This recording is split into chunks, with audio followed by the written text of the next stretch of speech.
Olá, alunos! Vamos começar agora a nossa quinta aula. Dando continuidade à nossa aula passada, vamos falar agora da próxima atividade econômica importante no território brasileiro. Agora a gente vai falar do café. E a gente agora não fala mais do Brasil enquanto colônia, e sim do Brasil enquanto império. A gente sabe que em 1822 o Brasil declarou a sua independência, se tornando um império com o imperador Dom Pedro I como nomeado enquanto imperador do Brasil. Essa questão de o Brasil se tornar independente, vocês veem isso na disciplina de História, que a gente vai se centrar na questão territorial e desenvolvimento econômico. Então, o período imperial entre 1822 e 1889 foi marcado pela expansão da lavoura cafeeira. A principal atividade durante o nosso período de império foi a produção e exportação de café. Então, a crescente procura por café no mercado internacional estimulou a produção do nosso país, uma vez que as condições de clima e solo existentes na região sudeste favoreciam o desenvolvimento dos cafezais. No Rio de Janeiro, acredite-se que em algum momento o café tenha chegado no Rio de Janeiro por volta de 1760, quando o Brasil ainda era colônia, mas somente no século XIX que o Brasil tem o desenvolvimento ali do plantio do café. Do Rio de Janeiro, da cidade do Rio de Janeiro se desenvolveu por estado, e do estado rapidamente o plantio do café se expandiu, ocupando áreas do interior de São Paulo e Minas Gerais, norte do Paraná e sul do Espírito Santo. Até por volta de 1850, o café era produzido nas fazendas e transportado por tropas de mulas, de animais, até a cidade do Rio de Janeiro, onde era exportado a partir dos portos. Depois começou o desenvolvimento das ferrovias e o café então era transportado por ferrovia. A mão de obra utilizada na lavoura cafeeira foi garantida graças ao fluxo constante e crescente de escravizados trazidos do continente africano para o nosso país. Parte muito triste da nossa história. A produção de café foi responsável por muitas mudanças. Então o que houve aí, Tanto na economia, o café então se tornou o principal produto de exportação nosso, quanto também na sociedade. Os barões do café, os grandes fazendeiros de café, passaram a exercer grande influência no poder local e regional, eram aliados do governo imperial e defensores do escravismo. A região Nordeste-Norte continuou a desenvolver suas atividades tradicionais, a cana-de-açúcar, o cacau, látex, a pecuária, entre outros. Entretanto, agora São Paulo e Rio de Janeiro tornaram-se as principais cidades do país devido à produção de café.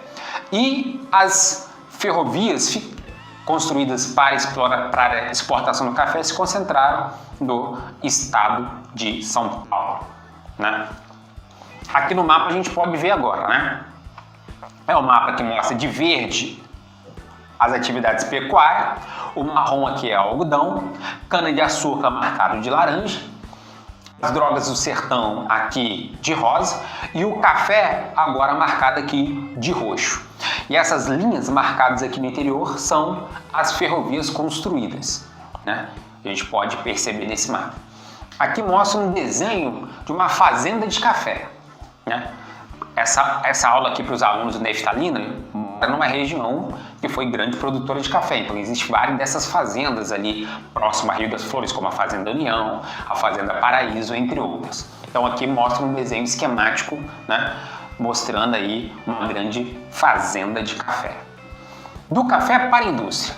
O enriquecimento proporcionado pelas exportações de café permitiu que muitos cafeicultores deixassem suas fazendas ao cuidado de um administrador e se mudassem para cidades, principalmente São Paulo, onde se dedicava ao desenvolvimento de outros negócios e investimentos, como bancos, empresas de serviços e indústrias. Ou seja, a riqueza proporcionada pelo café começou a ser investida em outras atividades como indústria. Daí vem o início da nossa industrialização. Então, por exemplo, como a indústria começou a se desenvolver no Brasil, Capitais, dinheiro, obtidos com a exportação agrícola, principalmente de café. Então, os lucros do café foram investidos nas indústrias, alguma parte dele. Existência de matéria-prima para as indústrias. Então, por exemplo, algodão para as indústrias de tecido, já que a gente vê aqui, neste mapa, a produção de algodão no Nordeste brasileiro. A gente tem também existência de mão de obra nas cidades, as cidades estavam crescendo e o crescimento das cidades gera um mercado consumidor para consumir esses produtos industriais e uma infraestrutura herdada da economia cafeeira. Então, as estradas de ferro, os portos que eram utilizados para exportação de café, agora também é utilizado para o transporte de mercadorias, de produtos fabricados pelas indústrias, né? Instalação de redes elétricas, os bancos que financiavam a exportação de café agora também financiam a implantação de indústrias, além das matérias-primas existentes. Essa infraestrutura permitiu a distribuição e comercialização dos produtos industriais. Então, a riqueza gerada pela cafeicultura e a infraestrutura urbana de transportes criada entre final do século XIX e início do século XX contribuiu para que as indústrias se concentrassem na região sudeste, principalmente na cidade de São Paulo, atraindo pessoas para essas cidades, migração de pessoas para essas cidades, querendo aproveitar o crescimento, a oportunidade para trabalhar nas indústrias. Então, o processo de industrialização foi acompanhado de um crescimento da nossa população urbana, aumento dos fluxos populacionais e investimento em transportes e comunicação que visavam promover a integração do território brasileiro e o nosso desenvolvimento econômico. Aqui nesse mapa a gente pode ver a expansão do café, né? Ele chega primeiro aqui de roxo no litoral no início do século XIX. A partir de 1830 ele pega toda essa parte amarela, começando aqui em Vassouras, passando por Resende, até chegar ao Vale do Paraíba Paulista.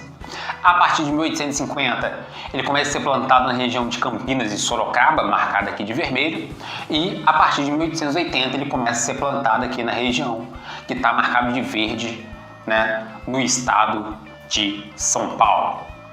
Então aqui a gente tem uma ideia de como que as coisas aconteceram, né? Então as lavouras de café concentradas no estado de São Paulo e Rio de Janeiro permitiu grandes lucros na exportação de café, o capital investido na cidade para facilitar os negócios de café, como os bancos, por exemplo, né? Juntamente com a construção de ferrovias, portos e etc., estimulou a urbanização, concentrando mão de obra, principalmente os imigrantes europeus, formando ali um mercado consumidor. Cidades então passaram a ter construção de bairros operários, escolas, comércios, hospitais, né? Tudo isso permitindo o surgimento da indústria, como mostra aqui essa imagem. Transportes e comunicação no Brasil, né? Para a gente encerrar a nossa aula. No processo de formação do território brasileiro, a expansão dos meios de comunicação ocorreu de forma semelhante aos meios de transporte, ou seja, as áreas com maior circulação de pessoas, bens e capitais, locais de desenvolvimento econômico, foram as primeiras áreas a receber infraestrutura para a implantação de uma rede de transporte e comunicação. Então, entre o século XVI e XVIII, a comunicação era feita basicamente por correspondência transportada por mensageiros a cavalo, assim que as correspondências geravam em todo o território brasileiro.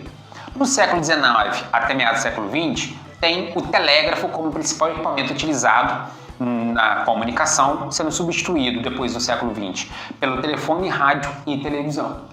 Então, atualmente, rádio, televisão e telefonia são os principais meios de comunicação que contribuem enormemente para a integração do território nacional.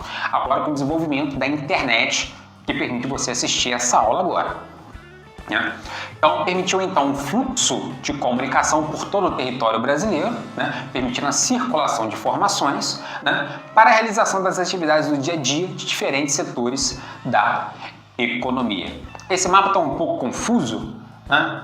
Mas aí vai mostrar o que está de vermelho são as rodovias, o que está de verde aí são as ferrovias, você tem as hidrovias, transporte por barco, né? Marcação aí dos aeroportos e dos transportes hidroviários, mais os aeroportos e portos aí direitinho, mostrando para vocês aí. Fluxos populacionais, né? Então, a partir da década de 1950, as atividades econômicas, né, principalmente os investimentos públicos em grandes obras rodoviárias, projetos de exploração mineral, ocupação da Amazônia, construção de Brasília, desenvolvimento das indústrias que já estava acontecendo, permitiu um aumento das migrações internas. O que são migrações internas? São os deslocamentos de pessoas entre diferentes lugares do Brasil, geralmente em busca de trabalho e melhores condições de vida, né? Então você tem um exemplo aí, ó. Entre 1960 e 1970, os principais fluxos migratórios foram da região Nordeste, devido à seca, ao empobrecimento e tal, em direção à região Sudeste, atraído pelo desenvolvimento industrial, como nós vimos, e para o Norte, para as novas áreas agrícolas e de exploração de ouro na região norte ali. E as indústrias que foram se instalar em Manaus. Da região sul também saíram muitas pessoas em direção à região centro-oeste em busca de novas áreas agrícolas. Entre 70 e 80, houve um aumento no deslocamento da região sudeste e sul em direção à região centro-oeste e norte, devido ao baixo preço das terras, as pessoas iam lá para comprar terra, né?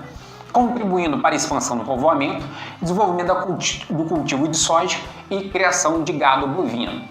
A partir dos anos 80 para 90, houve uma redução das nossas migrações internas entre as regiões brasileiras. Então, o principal fluxo é do campo para as cidades e de um município para o outro dentro das regiões. A partir dos anos 2000, a gente tem o chamado migração de retorno. Essa questão dos fluxos populacionais a gente vai ver mais tarde com calma quando a gente estudar cada região brasileira.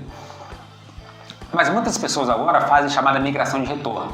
Vieram décadas atrás da região nordeste para a região sudeste, agora elas saem da região sudeste e voltam para a região nordeste, né? Isso está relacionado às políticas públicas e o crescimento econômico da região nordeste até ali desde 2010 ali, que promove essa situação.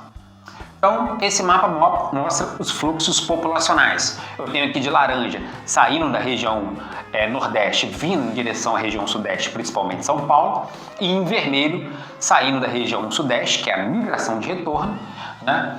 Principalmente São Paulo, voltando para a região nordeste ali. Tá joia? Então, olha só, terminamos a nossa quinta aula, finalizamos o nosso primeiro bimestre. Então, se inscreva no canal, dê o seu like, deixa lá o seu comentário, que eu respondo para vocês. Um abraço e até o início do nosso segundo bimestre.